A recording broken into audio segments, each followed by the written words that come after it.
So, Cik Sheila, ada apa-apa yang boleh saya bantu?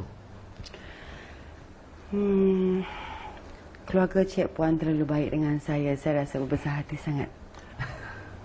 Keluarga kami ni memang terkenal dengan layanan yang baik pada tetamu. Lebih-lebih lagi yang kita suka. Cik Sheila ada anak?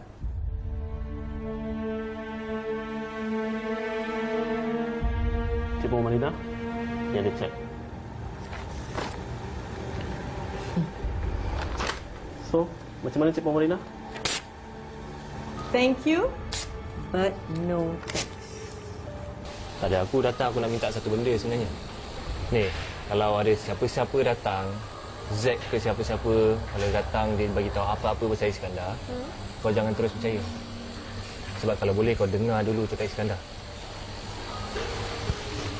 Okay. Okey, itu je. Aku gerak. Kenapa ramai orang lain macam hari ni?